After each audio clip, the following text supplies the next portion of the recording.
Assalamualaikum warahmatullahi wabarakatuh. Perkenalkan, nama saya Muhammad Cakranegara Solihin Wiguna dari MPI kelas 2A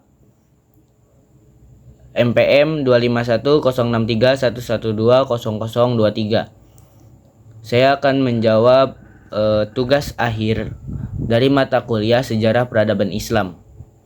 Jawaban yang pertama tentang fondasi Piagam Madinah, sistem diwan, dan pluralisme modern. Kunci stabilitas peradaban Islam awalnya adalah fleksibilitas dan inklusivitas. Piagam Madinah merangkul semua kelompok termasuk non-muslim, sehingga tercipta persatuan politik. Umar bin Khattab tidak ragu mengadopsi sistem administrasi diwan dari Persia karena sistem tersebut efektif untuk mengelola wilayah yang luas. Hubungan dengan era modern itu tentang modern saat ini adalah polarisasi sosial. Strategi masa lalu mengajarkan bahwa negara akan stabil jika mampu mengelola keberagaman secara adil dan berani mengadopsi sistem yang baik demi kemaslahatan bersama, bukan justru memicu konflik SARA. Diambil dari Al-Mubarak Furi S.R. 2006 Sirah Nabawiyah, Jakarta. Jawaban nomor 2 tentang kelemahan struktural dinasti Umayyah dan Abbasiyah. Dinasti Umayyah, kelemahan utamanya adalah sifat yang Arab oriented atau bisa disebut dengan mengutamakan etnis Arab. Hal ini memicu kecemburuan sosial dari kaum Mawali yang non-Arab yang merasa didiskriminasi hingga akhirnya memicu pemberontakan Abbasiyah. Dan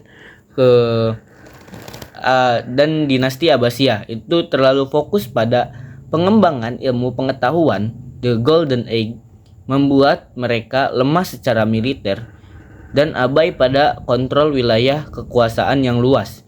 Akibatnya terjadi disintegrasi politik di mana daerah-daerah luar memisahkan diri dan Khalifah pusat lumpuh saat diserang bangsa Mongol.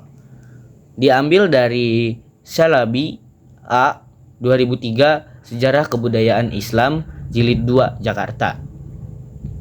Jawaban nomor 3 tentang pendekatan kultural saintifik Andalusia dan ideologis teologis Safawiyah. Andalusia kultural saintifik. Ilmu pengetahuan bersifat universal.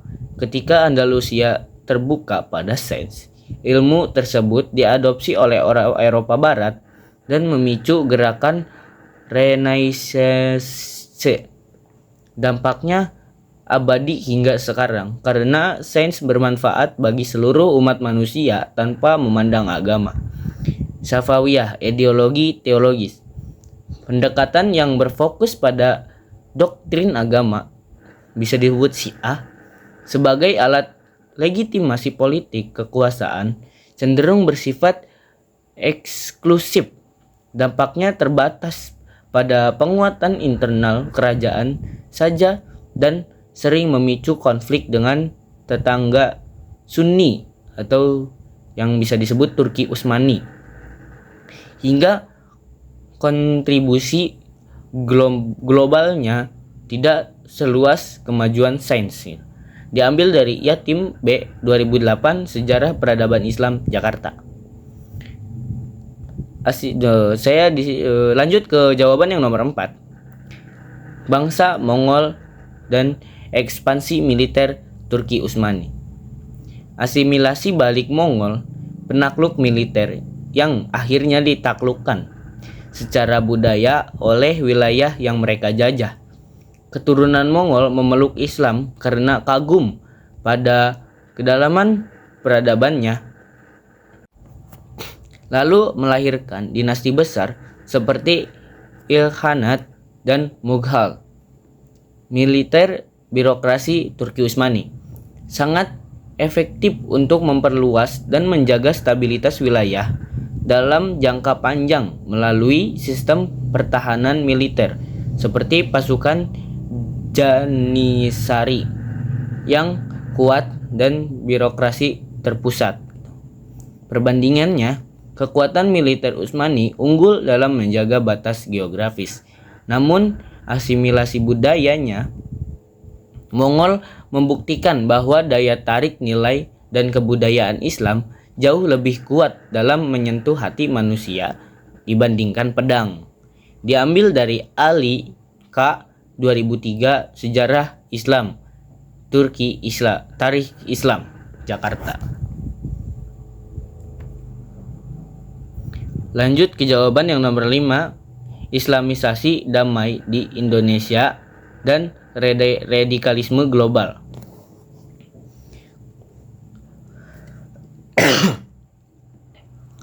Karakteristik Islam Indonesia, karena masuk lewat jalur damai, bisa disebut lewat jalur dagang, pernikahan, akulturasi budaya. Islam di Indonesia seperti konsep Islam Nusantara atau Islam kosmopolitan, memiliki watak yang ramah, toleran, dan adaptif terhadap kearifan lokal.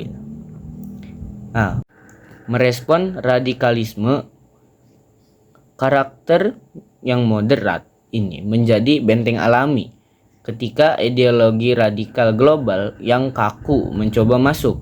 Masyarakat Muslim Indonesia cenderung menolaknya karena bertentangan dengan jati diri budaya Islam lokal yang sudah terbiasa hidup berdampingan dengan keberagaman. Diambil dari Azra A. 2004, Jaringan Ulama Timur Tengah dan Kepulauan Nusantara, abad 17 dan 18, Jakarta. Lanjut ke jawaban nomor 6. Kritik eurosentrisme di Afrika dan Eropa Timur.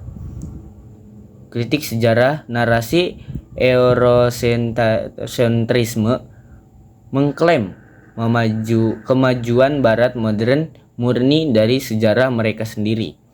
Ini adalah pengamburan fakta karena menolak mengakui utang budi Barat pada peradaban lain. Fakta sejarahnya, keberadaan Universitas Al-Qarawiyyin Afrika dan jejak sains serta arsitektur Islam di Balkan Eropa Timur adalah bukti nyata bahwa pondasi sains, kedokteran, dan arsitektur Barat modern banyak mengadopsi kemajuan intelektual Muslim. Islam adalah jembatan peradaban dunia, bukan sekadar komoditas Timur Tengah. Diambil dari Al-Hasan A.Y dan Hill D.R. 1993, Teknologi dalam Sejarah Islam, Bandung. Lanjut ke jawaban nomor 7. Historiografi Muslim di Amerika atau Australia dan strateginya. Penyebab distorsi sejarah sering ditulis oleh perspektif barat sentris kolonial yang sengaja menghapus jejak Muslim pra-kolonial agar klaim penemuan dunia oleh bangsa Eropa seperti Columbus tetap mutlak secara politis. Strateginya: 1. Melakukan penelitian arkeologi, filologi, dan arsip maritim secara objektif. Misal, merekam kembali sejarah kontak suku aborigin dengan pelaut Muslim Makassar.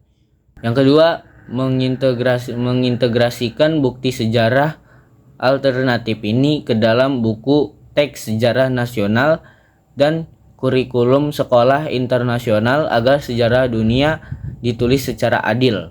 Diambil dari Gentar R 2006, The Mixed Relation Asian Aborigine Contact in North Australia. Lanjut ke jawaban nomor 8, tesis Ibnu Khaldun di era disrupsi digital.